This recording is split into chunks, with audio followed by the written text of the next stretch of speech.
अस्सलाम वालेकुम। दुरूद शरीफ पढ़ लें।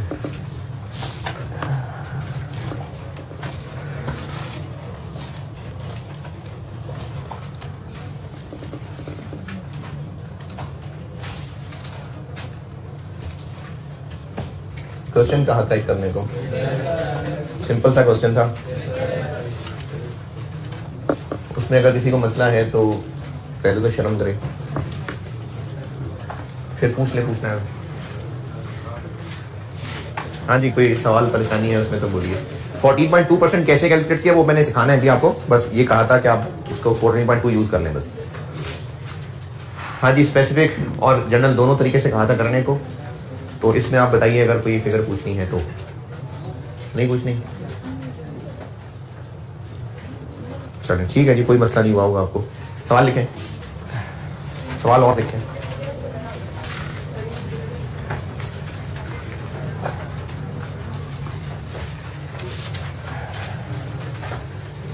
Construction start, construction start.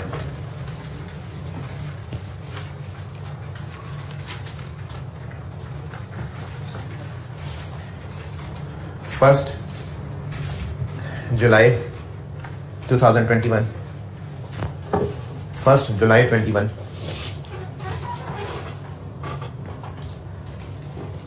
और कंस्ट्रक्शन एंड 30 अप्रैल 22। Suspension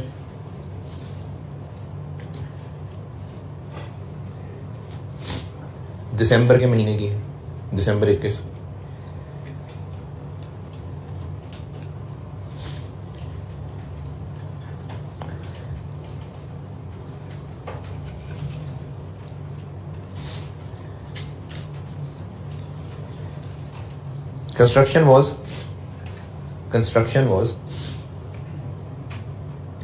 Construction was carried out by a contractor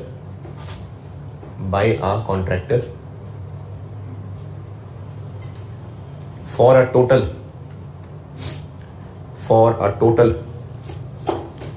contract price of 120 million.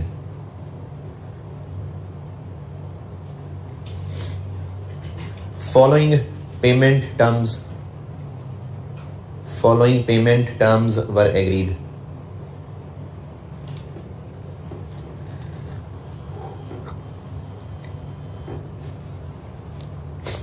Following payment terms में number 1, 10% advance at start of work, 10% advance at start of work. और second, progress bills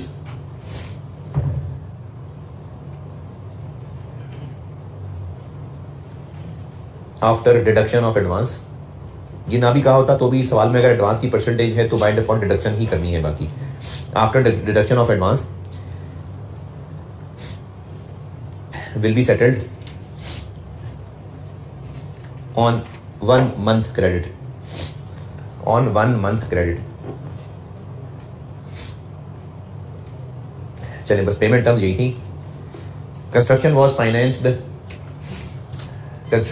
financed by general borings.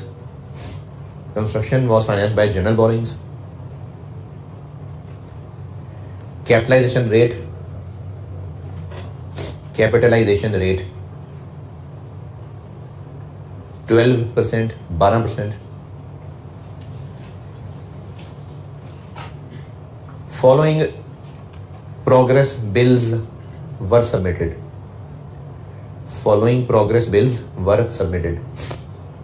Date बताऊंगा और bill की amount बताऊंगा। यानी contractor जैसे जैसे काम कर रहा था तो उसने प्रोग्रेस बिल्स दिए हैं फॉलोज, डेट और बिल की अमाउंट। 30 सितंबर 21, 35 मिलियन, 35 मिलियन। 31 दिसंबर 21, 31 दिसंबर 21 50 मिलियन। 28 फरवरी 22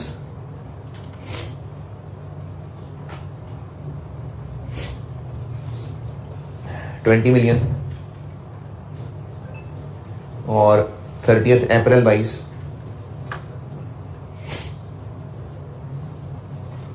कितना हो गया? 85 105 15 मिलियन, 15 मिलियन। चलें, बस आपसे रिकॉर्ड है। Total cost of building, total cost of building, building की टोटल कॉस्ट, यानी बिल्डिंग पे जितना खर्चा हुआ वो भी प्लस बोरिंग कॉस्ट कैपिटल भी। बिल्डिंग की टोटल कॉस्ट रिक्वायर्ड है आपसे अभी।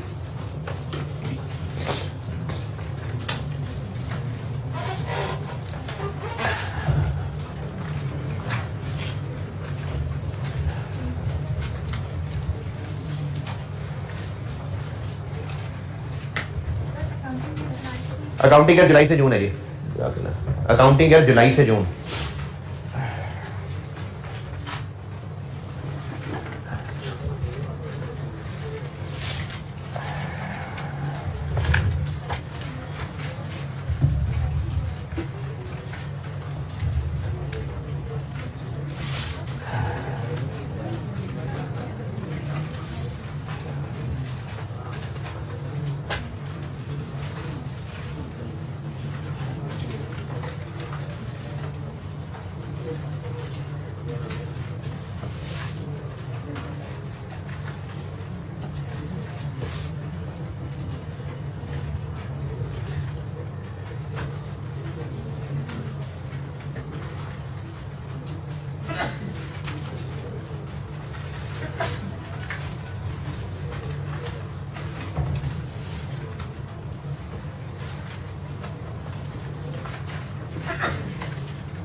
हाँ जी,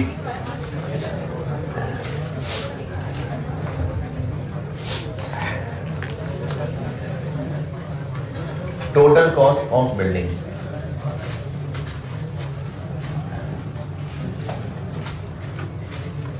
जो इस बिल्डिंग की कंस्ट्रक्शन पे खर्चा हुआ वो तो नहीं है। कितना हुआ खर्चा?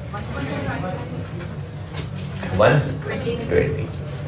इसके अलावा जो बोरिंग कॉस्ट कैपिटलाइज है वो भी आएगी।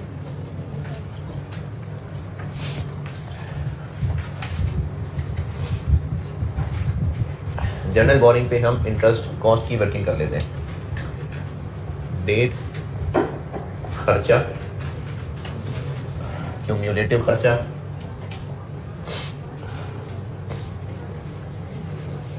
महीने और कितने परसेंट? 12% इंटरेस्ट। सबसे पहला खर्चा हुआ 1 जुलाई 21 को। कितना एडवांस दिया? 12। फिर उसके बाद अगला खर्चा कब हुआ? अगले पैसे कब दिए? ये 120 का 10% है। अगला खर्चा हुआ है, बिल आया है 30 सितंबर को, लेकिन हमने यहां पर बात करनी है कि पैसे कब, एक्सपेंडिचर का मतलब है पैसे कब खर्च हुए हैं, तो वो पैसे दिए 1 महीने बाद, यानी 31 अक्टूबर को। बिल 30 सितंबर को है, लेकिन कैश 31 अक्टूबर को दिया है। कितने का बिल है? 35, लेकिन हमने 35 नहीं दिया है, हमने 10% काट के पैसे दिए हैं, 31.5। फिर उसके बाद अगला बिल आया 31 दिसंबर को, लेकिन पैसे 31 जनवरी को दिए हैं। बिल कितना आया? 50, लेकिन पैसे दिए हैं 10% काट के 45। फिर बिल 28 फरवरी को आया, लेकिन पैसे दिए होंगे 31 मार्च को। बिल कितने का? 20 का, लेकिन पैसे दिए होंगे 20 का 90। और अगली पेमेंट कब? 31 मई को, लेकिन हमें यहां फुल स्टॉप लगाना पड़ेगा क्योंकि कंस्ट्रक्शन एंड तो बस काम खत्म, तो वो 15 यहां नहीं लिखना। अच्छा, कॉन्ट्रैक्टर को कहेंगे कि भाई कंडीशंस पूरी हो गई, सॉरी हम आपको 15 मिलियन नहीं दे सकते, कंडीशन पूरी होगी, हाँ पैसे देंगे उसको, यहां नहीं लिखना। हमने यहां पर ये कैलकुलेशन क्यों हो रही है, क्यों कर रहे हैं बताएं? इसका जो आंसर आएगा वो बोरिंग कॉस्ट कैपिटलाइज करनी है, तो उस सप्लायर को नहीं पैसे देने से मना करेंगे, वो तो दिए हैं, लेकिन यहां हमारी वर्किंग का फुल स्टॉप लग गया जब कंडीशन वो कंस्ट्रक्शन पूरी हो गई, तो हमें इस वर्किंग को यहां रोकना पड़ गया। पैसे तो देंगे उसको, तो इस वर्किंग में वो आखिरी वाली पेमेंट नहीं फॉल करेगी। हम ये एक एक सवारी है, इनको इकट्ठा करना शुरू कर देते हैं। 12, 43.5, 88.5, 106.5। ये 12 रहा 4 महीने, फिर ये 43 रहा, वैसे तो 3 महीने, लेकिन एक सस्पेंशन की वजह से 2 महीने, फिर ये 88 रहा 2 महीने, और ये 106 रहा 1 महीना। कहाँ पर? मार्च एंड है।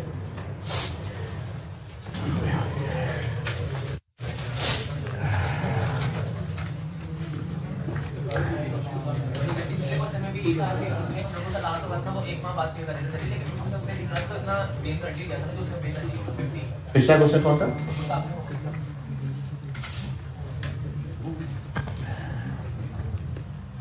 अच्छा, अभी फिर ये कैमरा ऑन हो जाए ना, फिर बताता हूँ।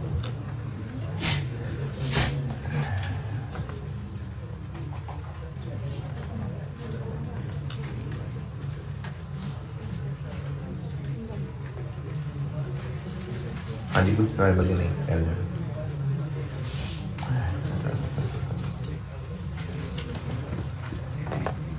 ये महीने गिनने में कोई इख्तलाफ परेशानी है तो बताएं।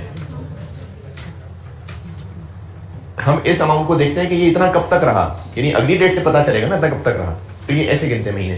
पूछिए आप क्या पूछ रहे हैं? 12। क्वेश्चन नंबर 2 में जो लास्ट पेमेंट थी 1 दिसंबर, ठीक है जी जी, तो सर उसके ऊपर टोटल इंटरेस्ट आ रहा है, तो वो तो माइनस होगा ना इन्वेस्टमेंट इनकम। हमने इन्वेस्टमेंट इनकम की वर्किंग भी तो 30 नवंबर तक रोक दी ना।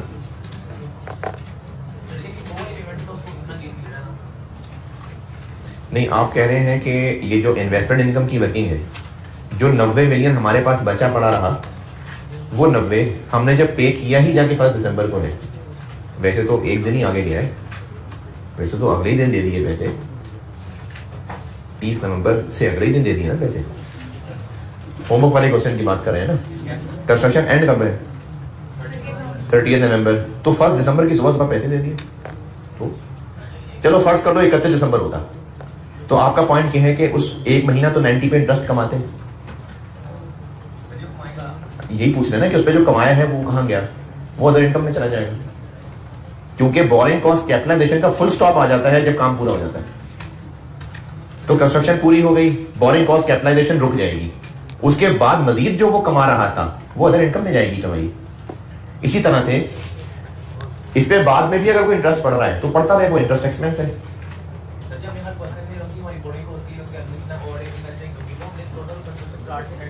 देखिए कैपिटलाइजेशन के बाकी लोग भी सुनिए भी सवाल। मैंने ना आपको अब तक 3 कैलकुलेशन आप यहां सामने दिखा दी। एक स्पेसिफिक लोन के ऊपर इंटरेस्ट कॉस्ट है, जिसमें हम इंटरेस्ट कैलकुलेट कर रहे हैं लोन की आउटस्टैंडिंग अमाउंट पे रेट लगा के।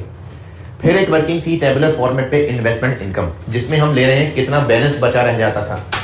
और अब ये तीसरी वर्किंग बताई है जनरल बोरिंग के ऊपर इंटरेस्ट की कैलकुलेशन।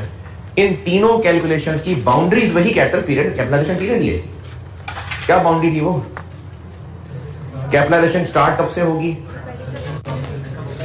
जब 3 कंडीशंस पूरी हो जाएगी।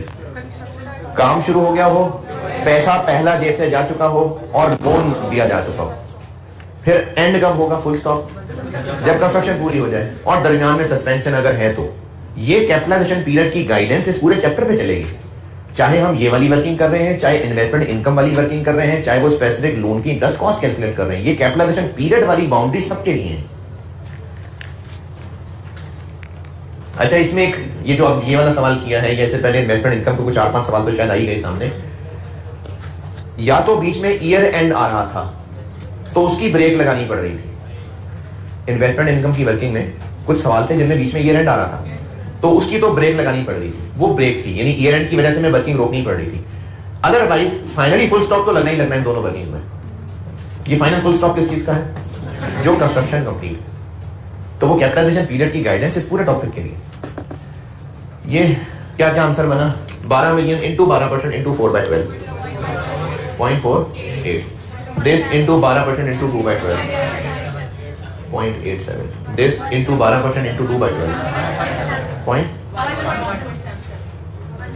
1.77। दिस इंटू 1/12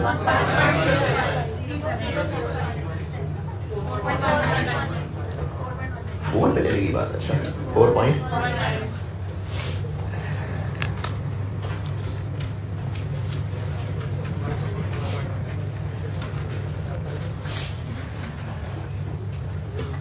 ये बस इख्तितामी मराहिल में ही चल रहा है चैप्टर।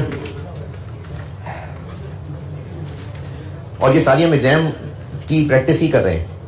जो कल आपने सवाल किया है होमवर्क, तो वो एग्जाम का क्वेश्चन है। तो ये सारी वैरायटियां पॉसिबल जो जो मुझे लगती हैं, ये मैं आपको उसी एग्जाम लेवल की ही तैयारी करा रहा हूँ, बल्कि थोड़ी हायर साइड पे ही रखी हुई तैयारी मैंने।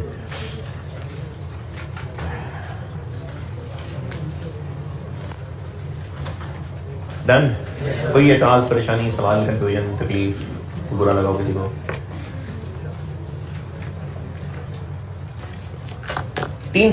तीन तो खैर मैं अगर उसको भी सवाल ही मानूं जो कल मैंने बोर्ड पे किया था। जनरल बोरिंग के तीनों सवाल आ गए सामने। अच्छा पहले ना ये इसकी पूरी कवरेज तो करें ना, बच्चा नोट करें। आप लोगों में से भी कर रहा है नोट तो कर रहे हैं।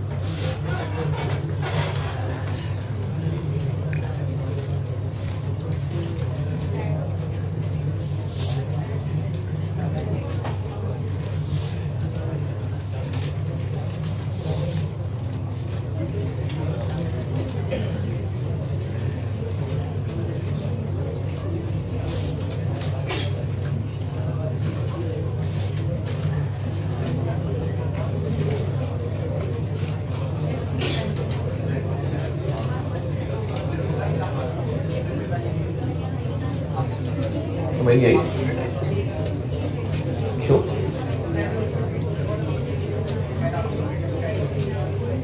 होते, लेकिन बीएमडी मुझसे नहीं पड़ी थी नहीं इतना भी बड़ा नहीं है मेरे ख्याल है मुझसे वो कोई 8 साल छोटे होंगे। किसमें? 18 में? नहीं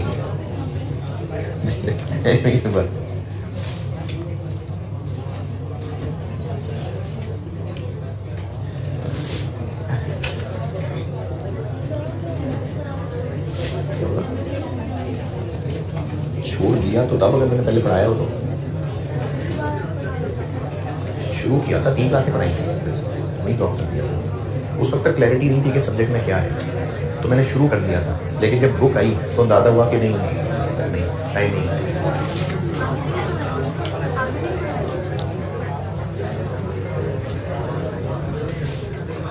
हाँ भाई हो गई कभी। अच्छा अभी जो सवाल किया और जो मैंने कल होमवर्क भी दिया था, तो उसमें तो मैंने खुद कैपिटलाइजेशन रेट बता दिया था, अभी भी कैपिटलाइजेशन रेट बता दिया लेकिन क्या हमेशा बताया होगा? नहीं। तो अब कैपिटलाइजेशन रेट पढ़ाने लगा हूं कि ये वर्किंग जो करनी है ये रेट यूज कर रहे हैं। अगर क्वेश्चन में कैपिटलाइजेशन रेट दिया हुआ है तो फिर तो बस यही है बोरिंग कॉस्ट कैपिटलाइज। लेकिन अगर कैपिटलाइजेशन रेट नहीं दिया हुआ तो फिर इसको निकालना एक अलग कैलकुलेशन है, हो जाएगा कैलकुलेट। उसके बाद ये तो कैपिटलाइजेशन रेट समझाने लगा वो क्या होता है।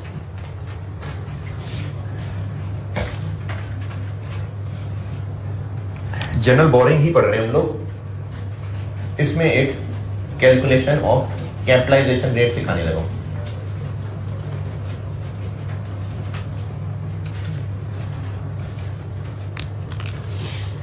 एक एग्जांपल से समझाता हूं कि होता क्या है और इसी एग्जांपल से इसकी कैलकुलेशन भी बता देता हूं।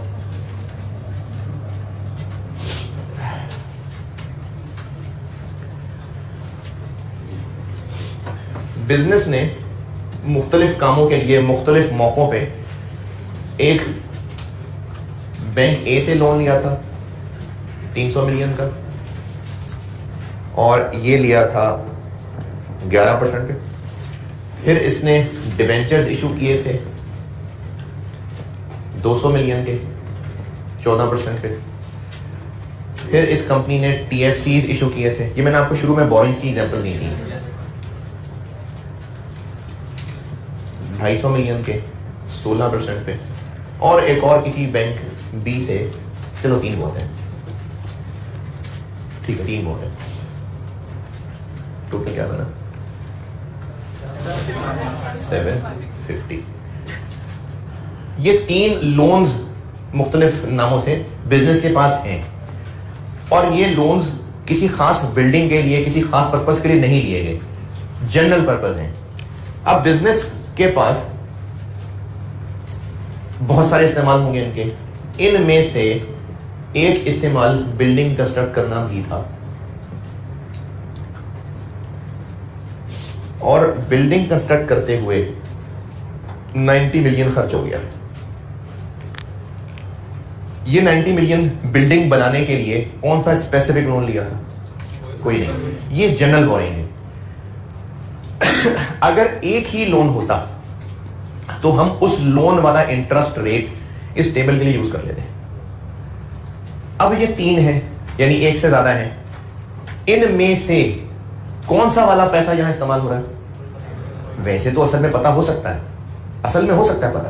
देखें, आपको ईडी मिली, आपने वो पैसे इस ऊपर वाली जेब में रखे, फलाने से इनाम मिला, वो इधर जेब में रख लिए, एक और इनाम मिला, वो इस पॉकेट में रख लिए। अब आपके पास पैसे थोड़े बहुत जितने भी हैं 3 अलग अलग पॉकेट्स में पड़े हुए हैं। आप जब कोई भी चीज शॉप पे खरीदने जाएंगे तो आपको पता होगा ना किस पॉकेट से पैसे निकाल रहे हैं, तो आपको तो पता ही होगा कौन से पॉकेट से पैसे निकल रहे हैं। तो इसलिए बिजनेस जब ये 90 मिलियन खर्च करेगा तो बिजनेस ऐसे तो पैसे नहीं देगा ना, बिजनेस को पता होगा कौन से बैंक से पैसे निकल रहे हैं, तो असल में तो पता ही होगा ये पैसे इनमें से किससे हैं।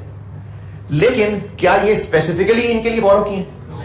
तो चूंकि स्पेसिफिकली बोरो नहीं किए, बेशक ये पैसे हमने इसी में से ही यूज किए हैं, इवन देन जनरल बोरोइंग की वजह से हम ये मानेंगे कि ये पैसे हमने यहां से यूज किए।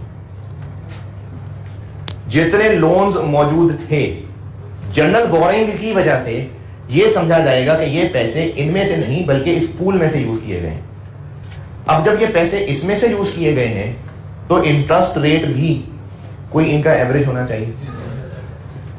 वो एवरेज रेट हम निकाल के यहां यूज कर लेंगे। एवरेज रेट आ गया लेट से 13%, ऐसी मैंने बोल के 13%। तो इस कैलकुलेशन में क्या यूज कर रहे होंगे? 13%।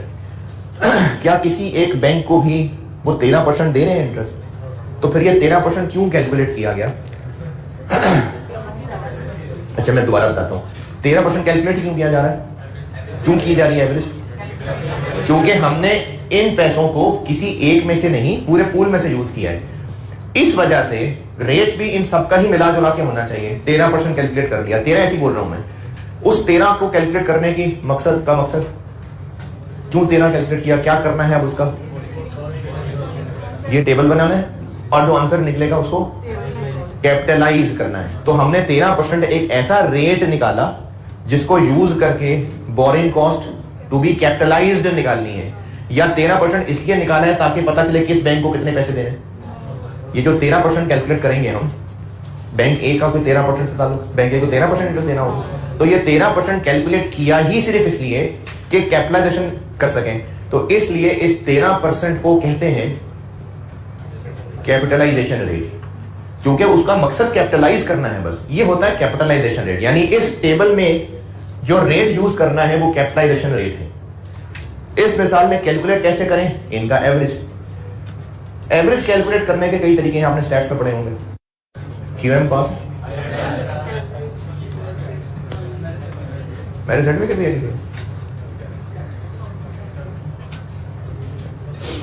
नहीं है वैसे, सीरियसली किसी? अच्छा, स्टैट्स में एवरेज के बहुत सारे तरीके हैं। एक तरीका वेटेड एवरेज भी होता है। क्या फार्मूला होता है उसका? Summation W x, summation W का समेशन डब्ल्यू। ये वेटेड एवरेज का एक फार्मूला है। ये वेटेड एवरेज का फार्मूला है। तो इस मिसाल को मैं सॉल्व करके देता हूं। पहले थोड़ी सी अंग्रेजी इसकी शान में लिख दूं। कैपिटलाइजेशन, असल में फार्मूला अगर किसी ने नोट नहीं किया ना तो इस अंग्रेजी के बाद कर लेना, अगर कर लिया तो कोई बात नहीं, नहीं किया तो इस अंग्रेजी के बाद लिख लेना। Capitalisation rate is the weighted average. अच्छा, टॉपिक क्या चल रहा है कि अगर मल्टीपल लोन हैं तो हमने उनके पूल से पैसा यहां यूज किया है, इसलिए कैपिटलाइजेशन के लिए इनका एवरेज रेट लेना चाहिए। एवरेज के कई तरीके हैं, लेकिन IAS 23 ने जो तरीका बताया है वो वेटेड एवरेज है। तो capitalisation rate is the weighted average.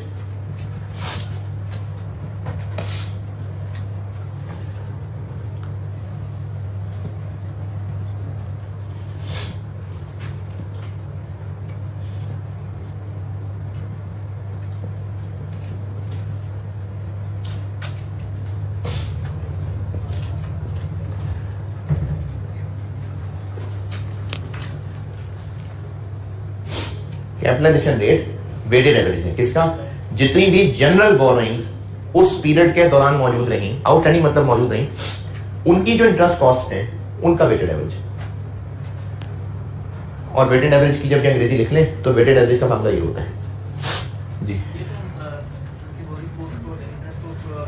Ji ji.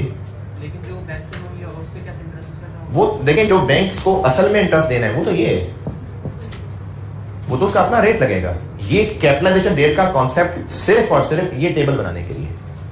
Bank ए को कितना इंटरेस्ट देना है? 11%। डिवेंचर्स पे कितना इंटरेस्ट दुनिया वालों को देना है? 14%। टीएफसीज पे कितना देना है? 16%। वो तो उनके अपने अपने हैं ऑफिशियल। सिर्फ कैपिटलाइजेशन की कैलकुलेशन के लिए ये रेट निकाला जा रहा है। जी हाँ हाँ,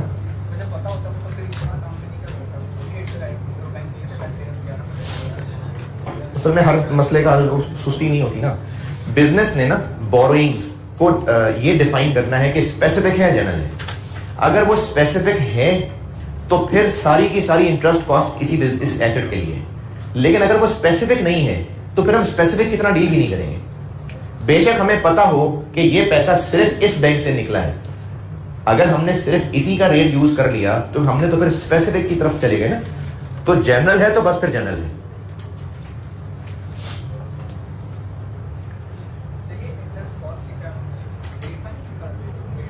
कहां पर? रेट कह रहे हैं, असल में तो इंटरेस्ट एक कॉस्ट ही पड़ती है ना, रेट कह रहे हैं, इंटरेस्ट रेट्स कह रहे हैं।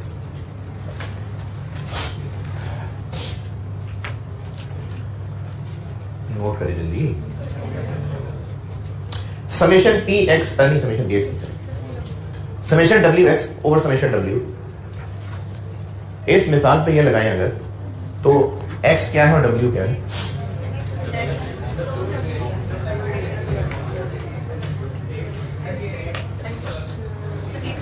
ये डब्ल्यू है कि ये एक्स है? ये डब्ल्यू है, ये एक्स है।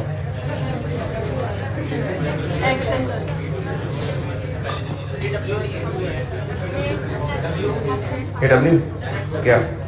ये डब्ल्यू, ये एक्स है।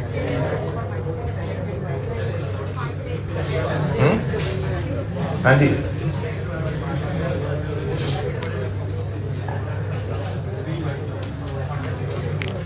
वेटेड एवरेज किसी चीज का एवरेज किया जा रहा होता है,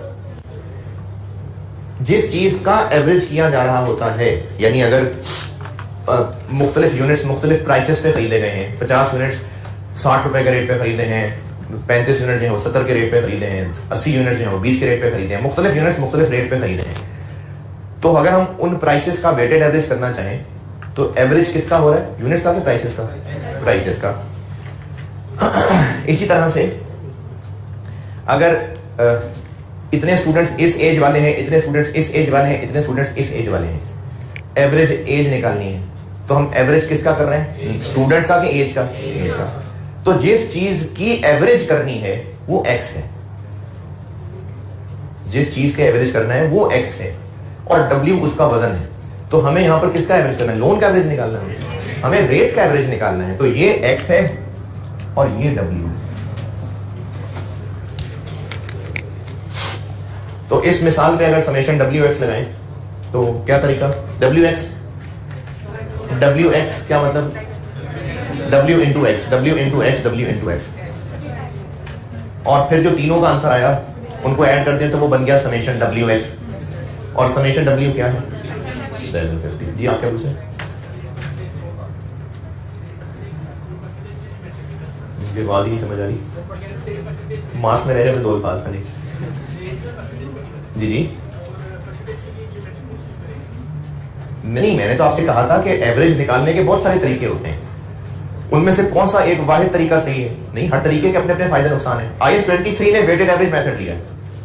अगर वो ज्योमेट्रिक मेथड मीन कहते हैं, ज्योमेट्रिक मीन ले लेते, तो ये IAS की तरफ से वेटेड एवरेज मेथड पिक किया। तो इस सवाल का सलूशन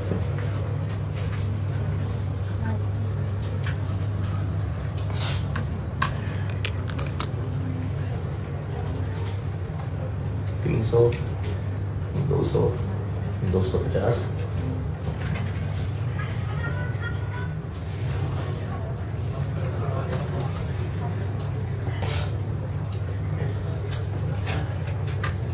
ये इंटरेस्ट का रेट आ गया और समेशन डब्ल्यू एक्स यानी इनकी अमाउंट है, this into this 33।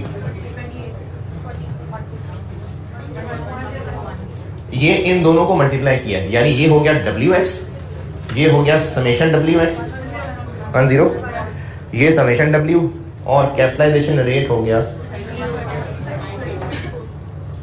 Summation W x divided by summation W. और आंसर चूंकि हमें परसेंटेज में चाहिए पॉइंट, ये कैपिटलाइजेशन रेट है, और इसको ये जो मैंने ये रेट बनाया यहां यूज करेंगे। ये कैपिटलाइजेशन रेट होता है कि जितनी भी उस वक्त जनरल बोरिंग्स अवेलेबल हैं उन सब का वेटेड एवरेज रेट।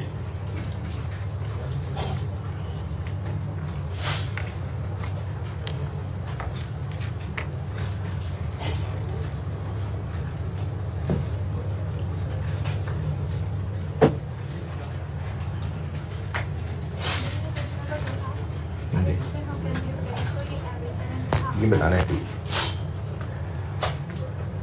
ये ओवरड्राफ्ट और रनिंग फाइनेंस के बारे में बताना है कुछ। जी क्यों बस हो गई? तो अभी तो जिंदगी में और आगे मुश्किलें आनी है। अभी तो FR1 में और FR2 फिर CFR1 फिर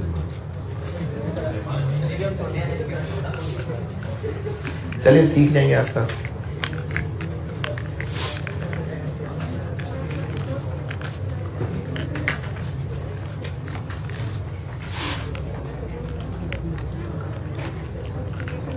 अगर मुश्किल लग रहा है तो कोई मसला नहीं, छोड़ दे, सी मर जाए जाके।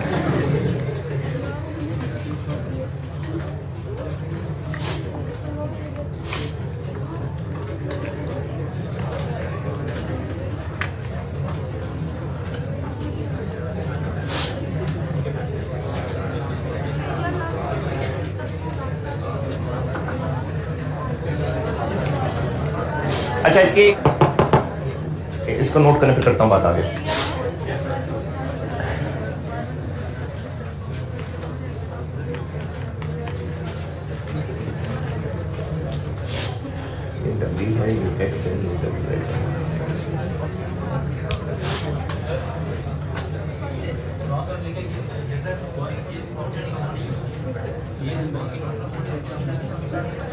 आउटस्टैंडिंग अमाउंट से क्या मुराद है?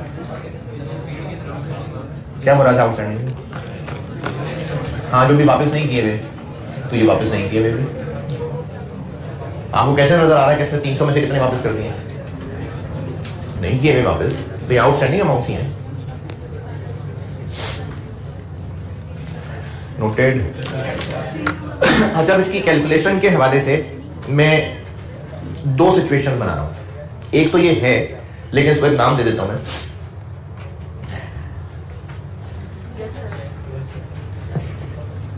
कैपिटलाइजेशन रेट की कैलकुलेशन के सवालों में जो मुश्किलें होंगी, मैं उसको सिचुएशंस के नाम दे देता हूं। एक सिचुएशन ये बना लेते हैं, जो ये ऑलरेडी मैंने कर दी,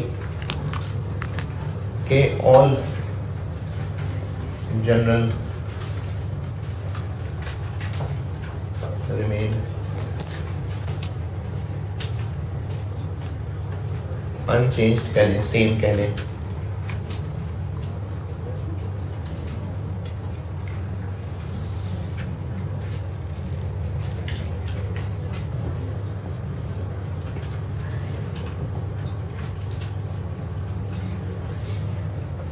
इससे मेरी मुराद ये है कि जो कंस्ट्रक्शन का पीरियड है, उस दौरान जितने लोन्स और उनकी जितनी अमाउंट्स शुरू में मौजूद थे आउटस्टैंडिंग, एंड तक उतने ही रहे। In other words, construction period में पहले दिन से लेके आखिरी दिन तक ना कोई मजीद लोन लिया, ना कोई पुराना वापस किया। यानी जितने भी जनरल लोन थे, जैसे मैंने यहां पर मिसाल दिया ना, तो जब काम शुरू किया उस दिन भी ये तीनों मौजूद थे, इतने इतने ही, और जब काम खत्म हुआ तब भी ये तीनों इतने इतने ही मौजूद थे। ना कोई मजीद लोन लिया, ना कोई पुराने में से वापस किया। ये मैंने सिचुएशन बनाई है। अच्छा, अगर ये काम शुरू किया है 1 जनवरी को और ये लोन भी 1 जनवरी को लिया है, तो भी यही बात है, क्योंकि शुरू होते ही ये मौजूद है।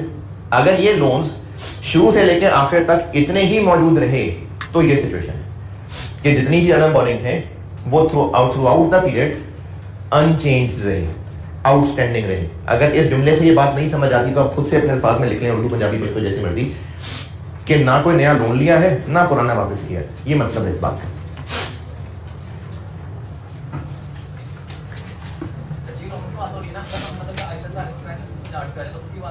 एक्सपेंस चार्ज कर रहे हैं क्या मतलब?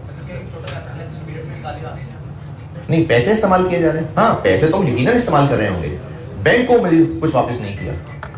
लोन आउटस्टैंडिंग का मतलब है कि लोन वापस नहीं किया है, पैसे तो हो रहे हैं इस्तेमाल।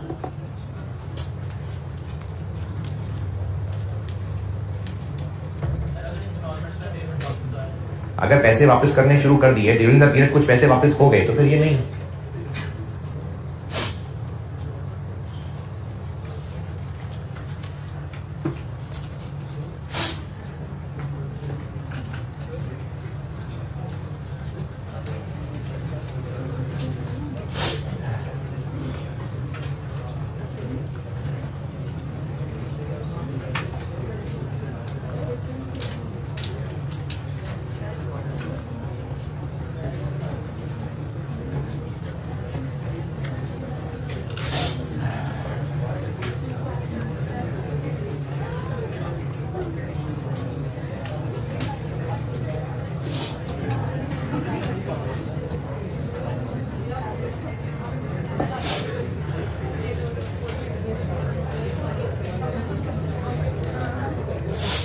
इसके लिए सवाल लिखें।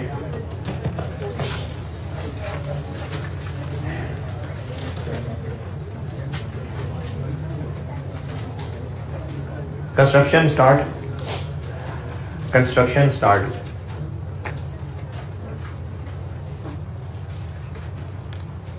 1 मार्च 21 और construction and 31 December 21। Construction start 1 मार्च 21 है और कंस्ट्रक्शन एंड 31 दिसंबर 21 है। सस्पेंशन 1 जून से 31 जुलाई। अब तो पुराना हो गया मजाक यार। हाँ 21 ही है। 21 1 जून से 31 जुलाई।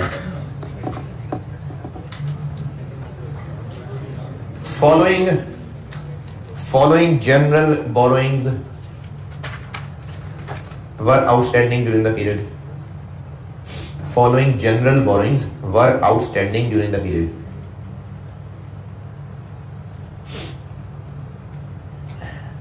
तीन चीजें बताऊंगा, बैंक, लोन अमाउंट और इंटरेस्ट रेट। जैसे ये तीन चीजें लिखे ना,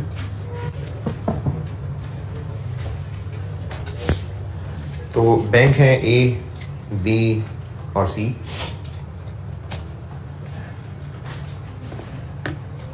लोन अमाउंट 150, जी मिलियन में 150,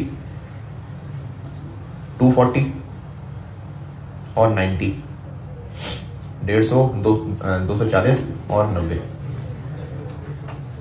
और इंटरेस्ट रेट 14%।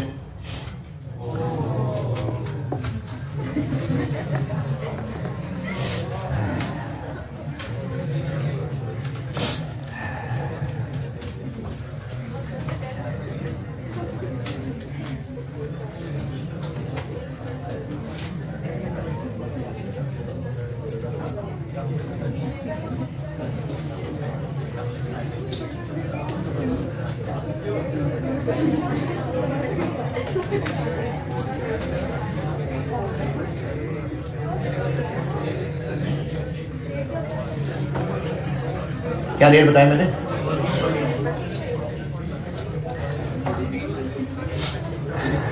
%14, 10%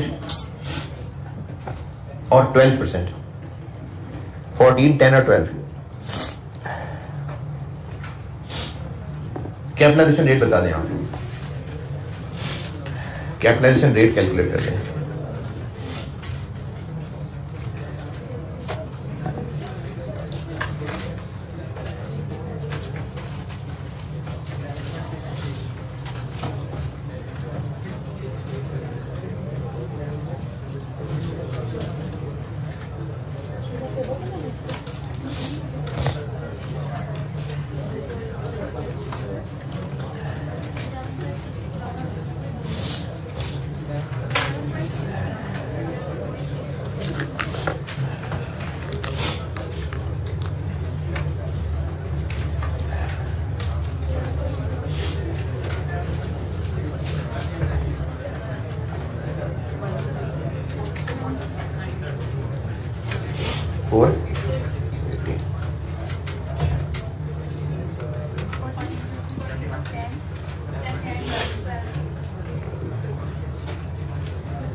तो कैपिटलाइजेशन रेट हो गया 55.848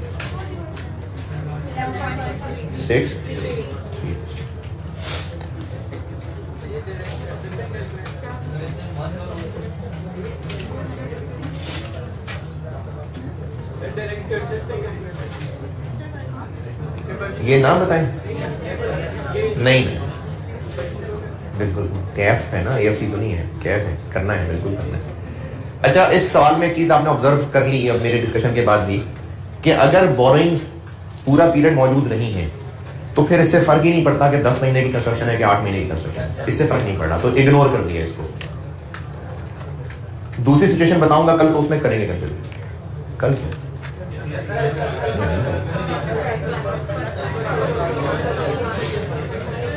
अच्छा, जो भी बात कर रहा हूं वो तो करूं ना। अगर ये वाली सिचुएशन है ना, तो इस कंस्ट्रक्शन पीरियड का कोई लेना देना नहीं, बस ये लोन्स मौजूद थे तो थे, इसलिए उन 8 महीनों का कुछ नहीं किया।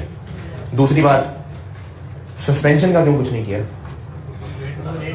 अभी तो हमने रेट एवरेज किया है, जब इसको अप्लाई करेंगे और कैपिटलाइजेशन निकालेंगे, बोरिंग कॉस्ट कैपिटलाइज, फिर करेंगे ना कंसिडर। अभी तो हम रेट का एवरेज कर रहे हैं कि जितने लोन्स थे उनका रेट क्या है, तो इसलिए नोट लिख लें कि कैपिटलाइजेशन रेट निकालते हुए सस्पेंशन का कोई काम नहीं है। कैपिटलाइजेशन रेट कैलकुलेट करते हुए सस्पेंशन का कोई काम नहीं है।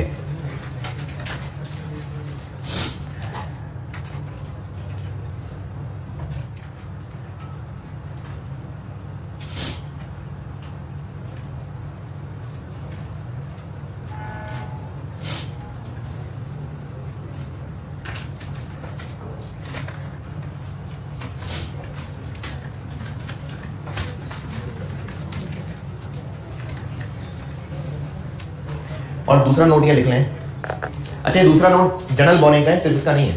जो दूसरी बात बताने लगा हूं, इनफैक्ट पहली बात भी सिर्फ इसकी नहीं थी। कैपिटलाइजेशन रेट निकालते हुए कोई काम नहीं सस्पेंशन का, दोनों सिचुएशंस के लिए। इसी तरह जो दूसरी बात बताने लगा हूं वो भी जनरल बोरिंग के लिए है, सिर्फ सिचुएशन 1 के लिए नहीं है। जो मैंने अभी पहली बात बताई ना, ये भी जनरल बोरिंग के लिए बताई है। जो पहला नोट बताया है वो भी ओवरऑल जनरल बोरिंग का बताया है, और जो दूसरा बता रहा हूं वो भी जनरल बोरिंग के लिए ही है, सिर्फ सिचुएशन 1 के लिए नहीं। दूसरी बात ये कि अगर ये जो लोन्स के पैसे हैं वो हमने कहीं इन्वेस्ट करके रखे हुए हैं, तो उन पे जो इन्वेस्टमेंट इनकम आएगी वो बोरिंग कॉस्ट कैपिटलाइज में से माइनस कर लें माइनस। स्पेसिफिक में इसलिए कर रहे थे कि पूरी लोन अमाउंट पे इंटरेस्ट लगाने लग गए थे, इस्तेमाल हुआ नहीं हुआ इसको तो लिफ्ट ही नहीं कराई थी।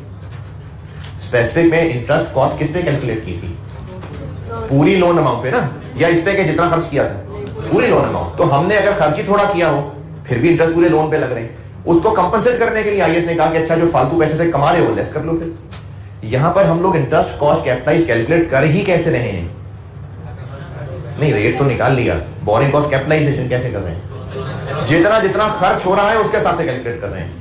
तो जब इंटरेस्ट कॉस्ट कैलकुलेट ही ऐसे कर रहे हैं कि जितना जितना खर्च हो रहा है, तो फिर सरप्लस फंड्स की इन्वेस्टमेंट इनकम क्यों लेस करें?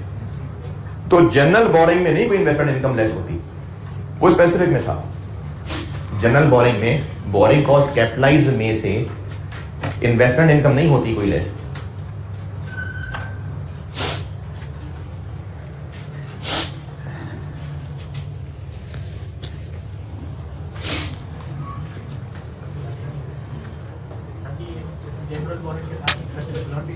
जी जी, वो हो सकता है, बिल्कुल करना ही।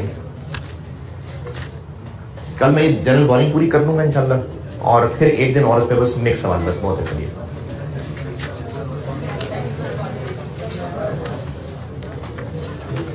यार आपकी क्लास में कुछ बात ही नहीं होती है, आप लोग पता नहीं शायद।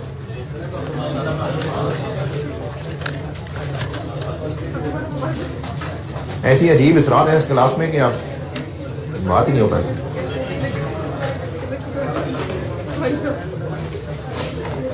अब तो मुझे भी याद ही नहीं कि यहाँ पर आखिरी बात क्या हुई। सिला रहमी समझा रहा था। ओए अब तो बहुत पीछे है।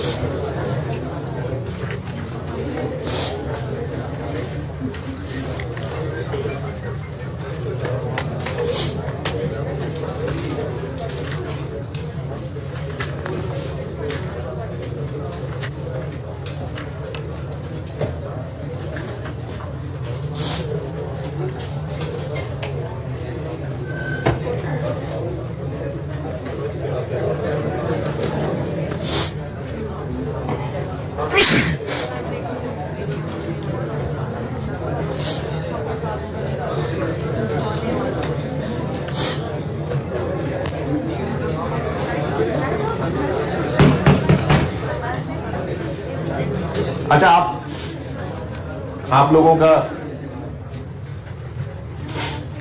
का जो रवैया दूसरों के साथ होता है, हम लोगों का, ये सब इखलाक के अंदर कवर्ड है। दोस्तों के साथ आप इसका रवैया डिफरेंट है, बड़ों के साथ, छोटों के साथ, रिश्तेदारों के साथ, बहन भाई, माँ बाप, इन सब के साथ ना रवैयों में फर्क है। पुलिस वालों के साथ,